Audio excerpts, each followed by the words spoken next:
உணவை வீணடிக்காதீர்கள்.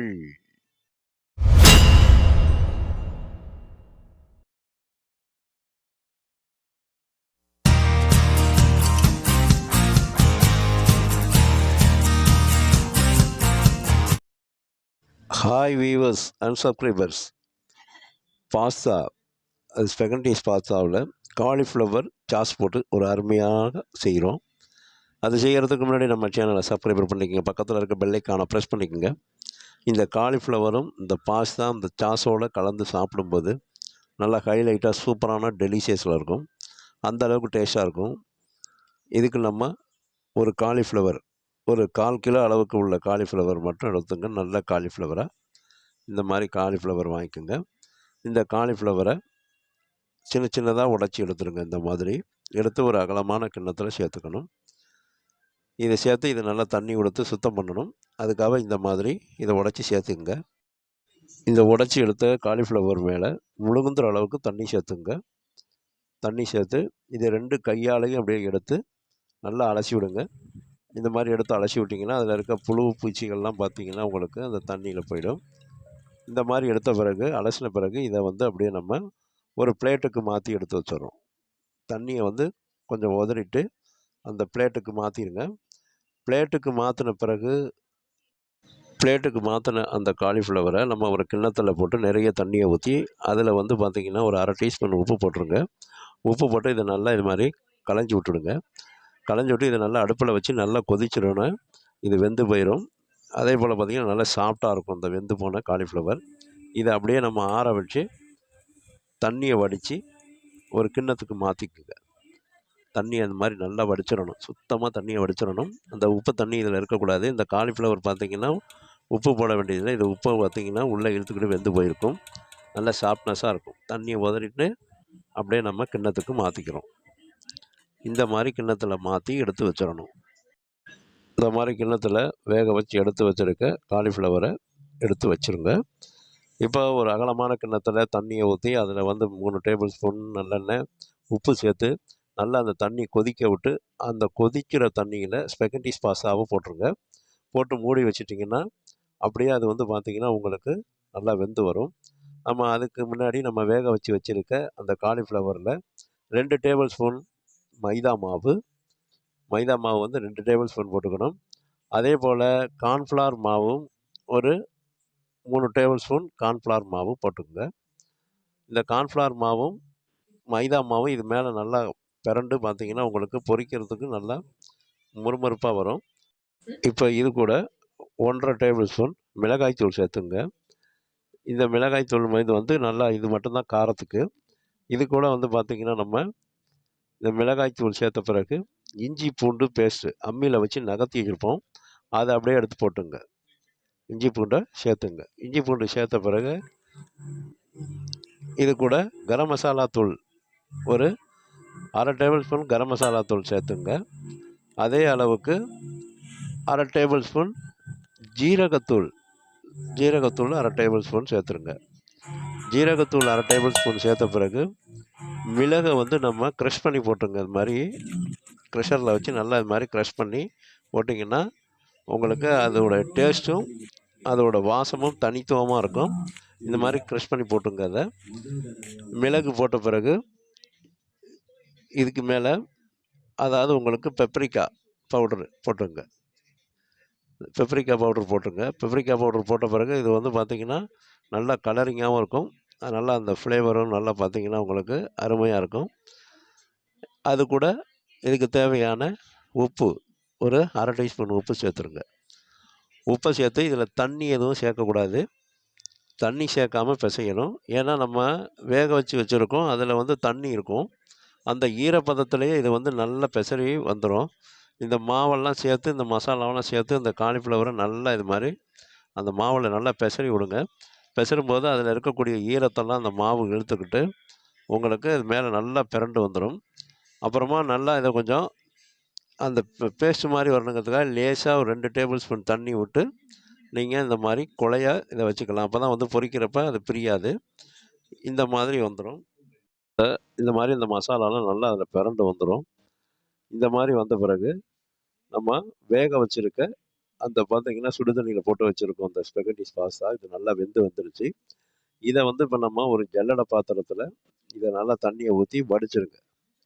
தண்ணியை ஊற்றி அப்படியே விட்டுட்டிங்கன்னா அது சுத்தமாக அப்படியே அந்த ஜல்லடை பாத்திரத்தில் போட்டிங்கன்னா தண்ணியெல்லாம் வடிஞ்சிரும். ஒரு அரை மணி நேரம் அதை அப்படியே விட்டுருங்க. ஒரு ட்ராப் கூட தண்ணி இருக்காது. அப்படியே அது வந்து பார்த்தீங்கன்னா நல்லா பக்குவமாக வந்துடும். அந்த தண்ணியெல்லாம் சுத்தமாக வடிஞ்சிரும். இந்த மாதிரி தண்ணி வந்து பார்த்தீங்கன்னா அந்த வேக வச்சுருக்க தண்ணியெல்லாம் அதில் சுத்தமாக இருக்கக்கூடாது. நம்ம எண்ணெய் போட்டதுனால நல்லா மினுமினுப்பாக இருக்கும். நல்லா உதிராகவும் இருக்கும். இது வேக வச்சு எடுத்து வச்சுருங்க. ஒரு அகலமான கடாய் அடுப்பில் வச்சு அதில் 1 லிட்டர்கிட்ட எண்ணெய் ஊற்றிக்குங்க. எண்ணெய் நல்லா சூடாக வந்து வரணும். மிதமான சூட்டில் இருக்கும்போது நம்ம இந்த காலிஃப்ளவரை எடுத்து அப்படியே அதில் உதுத்து விட்டுருவோம். உதுத்து விட்டு இதை நல்லா பொரித்து எடுக்கணும். நம்ம ஏற்கனவே காலிஃப்ளவர் வேக வச்சு எடுத்ததுனால ரொம்ப நேரம் இது வந்து பொரியணும்னு அவசியம் இல்லை. நம்ம அது மேலே கோட்டிங் ஆகிருக்க அந்த மசாலா எல்லாம் அந்த பேஸ்டெல்லாம் மட்டும் பொரிஞ்சால் போதும். அதோடு நம்ம அதை எடுத்துக்கலாம். இந்த மாதிரி அதை நல்லா மேலே எங்கேயுமே அதை நல்லா பிரட்டி விடுங்க. ரொம்ப ஹை ஃப்ளேமாக வைக்காதீங்க. அது தீஞ்சு போய் கலர் பார்த்திங்கன்னா வேறு மாதிரி ஆகிடும். அது சாப்பிட்றதுக்கு டேஸ்ட்டாகவும் இருக்காது. அதனால் இந்த கரண்டியால் ஜல்லடை கரண்டியால் இது மாதிரி நல்லா பிரட்டி விட்டுக்கிட்டே வாங்க. ஸ்லோ ஃப்ளேமில் வச்சு பிரட்டுங்க. ஹை ஃப்ளேமில் வைக்காதீங்க, அது தீஞ்சு போயிடும்.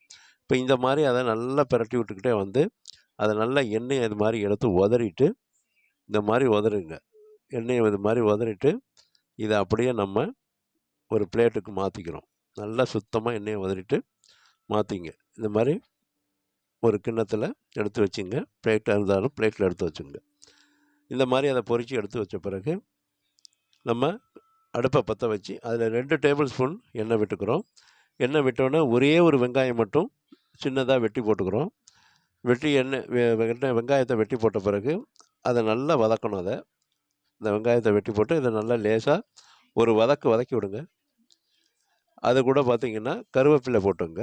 கருவேப்பிலை போட்டு அந்த கருவேப்பிலை கொஞ்சம் பொரியணும். பொரிஞ்ச பிறகு இந்த மாதிரி நல்லா பொரிஞ்ச பிறகு கருவேப்பிலை போட்டு பொரியணும். அதோட வெங்காயம் நல்லா வதங்கி வந்துடணும். இந்த மாதிரி வதங்கி வந்த பக்குவத்தோட இந்த பக்குவத்தில் உங்களுக்கு நம்ம டொமேட்டோ சாஸ் போட்டுங்க. டொமேட்டோ சாஸ் ஒரு 3 டேபிள் ஸ்பூன் டொமேட்டோ சாஸ் போட்டுருங்க. இந்த சாஸை போட்டு அதில் அந்த எண்ணெயோட நல்லா அது லைட்டாக வந்து வதக்கி விடுங்க. அது உங்களுக்கு சாஸ் மாதிரி வரும். இப்போ லேசாக இதை ஒரு வதக்கி விட்டுருங்க. இந்த மாதிரி வதக்கி விட்ட பிறகு இந்த மாதிரி நல்லா அதை வதக்குங்க. வதக்கி விட்டோன்னே நல்லா அந்த எண்ணெய் அந்த வெங்காயத்தோட கருவேப்பிலையோடு சேர்ந்து இது இப்படி இருக்கும். இந்த மாதிரி பதம் வந்தோடனே நல்லா dark soya sauce 2 tablespoon சேர்த்துங்க. 2 டேபிள் ஸ்பூன் சேர்த்து இதையும் நல்லா அந்த டொமேட்டோ சாஸோடு நல்லா மிக்ஸ் பண்ணுங்கள். இந்த மாதிரி மிக்ஸ் பண்ணணும். இந்த மாதிரி மிக்ஸ் பண்ணி விட்ட பிறகு அதில் ஒயிட் சாஸ் சேர்த்துங்க. அது ஒரு 2 டேபிள் ஸ்பூன் சேருங்க. இதெல்லாம் பார்த்திங்கன்னா இது நல்லா டேஸ்ட்டாக இருக்கும். அதோடு பார்த்திங்கன்னா உங்களுக்கு அந்த காலிஃப்ளவர் அந்த பாஸ்தாவோட பிரண்டு சாப்பிட்றதுக்கு ரொம்ப ஹைலைட்டாக டேஸ்ட்டாக டெலிஷியஸாக இருக்கும். இதையும் நல்லா இந்த மாதிரி மிக்ஸ் பண்ணிக்கோங்க. இந்த மாதிரி மிக்ஸ் பண்ண பிறகு இந்த சாஸை மிக்ஸ் பண்ணி இந்த மாதிரி சூடு வரும்போது நல்லா கொதி வரும்போது அதில் ஒரு 2 டேபிள் ஸ்பூன் தண்ணி சேர்த்துங்க. தண்ணி சேர்த்து நல்லா மிக்ஸ் பண்ணுங்கள். இந்த மாதிரி நல்லா மிக்ஸ் பண்ணி விட்டுடுங்க. இப்போ நல்லா இதை கலந்து விட்டுட்டோம். இப்போ கலந்து விட்டு இந்த சாஸ் நமக்கு அற்புதமாக ரெடியாகி வந்துக்கிட்டு இருக்கு. இதில் இப்போ நம்ம இதுக்கு தேவையான நல்லா அந்த லேசாக கொதி வரும்போது லேசாக பார்த்திங்கன்னா ஒரு 1/4 டீஸ்பூன் சர்க்கரை சேர்த்துங்க. 1/4 டீஸ்பூன் சர்க்கரையை சேர்த்து இதை நல்லா கலந்து விடுங்க. இப்போ எல்லாம் ஒன்றா மிக்ஸ் ஆகி அந்த சர்க்கரையோட சேர்ந்து நல்ல ஈவனான டேஸ்ட்டுக்கு வந்துடும். நல்லா இதை கலந்து விட்டுறணும். சர்க்கரையெல்லாம் வந்து இது கரையாமல் இருக்கக்கூடாது, திப்பியாக இருக்கக்கூடாது. இப்போ இது மாதிரி நல்லா கலந்து விட்ட பிறகு திரும்ப அது லேசாக பார்த்திங்கன்னா உங்களுக்கு கொதி வரும். இந்த கொதி வரும்போது இதில் 2 டேபிள் ஸ்பூன் கார்ன்ஃப்ளவர் மாவை தண்ணியில் கரைச்சி 2 டேபிள் ஸ்பூன் சேர்த்துங்க. இந்த மாதிரி சேர்த்து இதை நல்லா மிக்ஸ் பண்ணிங்கன்னா அதில் உங்களுக்கு பார்த்திங்கன்னா நல்லா ஒரு திக்னஸ் வரும். இந்த மாதிரி திக்னஸ் வரும்போது நம்ம பொரித்து வச்சுருக்கோம். நம்ம அந்த காலிஃப்ளவரை வேக வச்சு மசாலாலாம் போட்டு பொரித்து வச்சுருக்க காலிஃப்ளவரை அப்படியே எடுத்து இதில் சேர்த்துங்க. இந்த சாஸில் சேர்த்துட்றோம். சாஸில் இந்த பொரித்த காலிஃப்ளவரை சேர்த்துக்கிறோம். இப்படி காலிஃப்ளவரை சேர்த்தோன்னா இது உள்ளே எல்லாத்தையும் அப்சர்வ் பண்ணிக்கும், உள்ளே இழுத்துக்கும். இழுத்துக்கிட்டு இது மாதிரி நல்லா இதை நல்லா மிக்ஸ் பண்ணி விட்ட பிறகு இதில் நம்ம இப்போ அந்த சாஸோடு சேர்ந்து கலந்து வச்சுருக்க காலிஃப்ளவரில் நல்லா கலந்து விடணும். நல்லா அது மேலே வந்து பிரண்டணும். அது உள்ளே நல்லா அதை இழுத்துக்கும். நம்ம பொரித்து வச்சுருக்க அந்த காலிஃப்ளவர் இழுத்துக்கும்.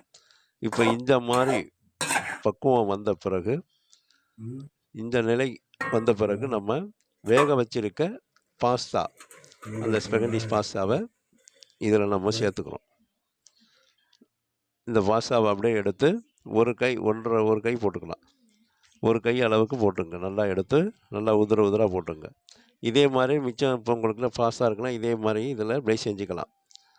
இப்போ இது மாதிரி போட்டு இதை நல்லா ஸ்பூனு வச்சு நல்லா மிக்ஸ் பண்ணி விடணும். அடுப்பை ஆஃப் பண்ணிடணும். ஏன்னா நம்ம ஏற்கனவே நம்ம பாஸ்தாவெலாம் வேக வச்சுட்டோம். இந்த கடாயில் இருக்க சூட்லேயே இது நல்லா இந்த மாதிரி மிக்ஸ் ஆகும். அந்த கடாய் சூட்லேயே இந்த பாஸ்தா, இந்த காலிஃப்ளவர் சாஸ் எல்லாம் சேர்ந்து பிறலணும்.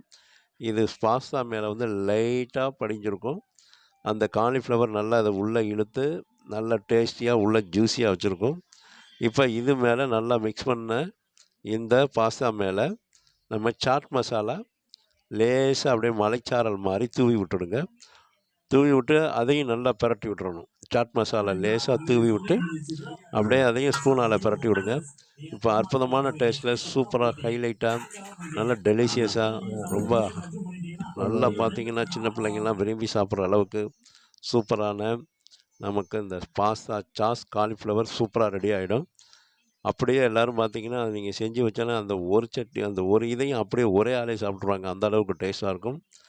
இந்த மாதிரி நீங்களும் பாஸ்தாவில் இந்த சாஸ் காலிஃப்ளவர்லாம் போட்டு செஞ்சு சாப்பிட்டு பார்த்துட்டு எங்களோட வீடியோவை லைக் பண்ணுங்கள். உங்களுடைய நண்பர்களுக்கு சொந்தக்காரங்களுக்கு ஷேர் பண்ணுங்கள். அவங்களையும் லைக் பண்ண சொல்லுங்கள், சப்ஸ்கிரைப் பண்ண சொல்லுங்கள். அதே போல் லீவ் டைமில், ஸ்கூல் லீவ் டைமில், ஆஃபீஸ் லீவ் டைமில் வீட்டில் இந்த மாதிரி மாலை நேரங்கள்லையோ இல்லை காலை நேரங்கள்லையோ இந்த மாதிரி செஞ்சு கொடுங்க. எல்லாம் பார்த்திங்கன்னா நல்லா விரும்பி சாப்பிடுவாங்க. அவ்வளோ ஹைலைட்டாக சூப்பராக டேஸ்ட்டாக இருக்கும். இந்த மாதிரி நீங்களும் பாஸ்தாவில் அந்த சாஸ் காலிஃப்ளவர்லாம் போட்டு செஞ்சு சாப்பிட்டு பார்த்துட்டு எங்கள் வீடியோவை லைக் பண்ணுங்கள். எங்களோட வீடியோவை பார்க்கின்ற அனைத்து வியூவர்ஸுக்கும் சப்ஸ்கிரைபர்ஸுக்கும் மனமார்ந்த நன்றியினை தெரிவித்துக் கொள்கிறேன்.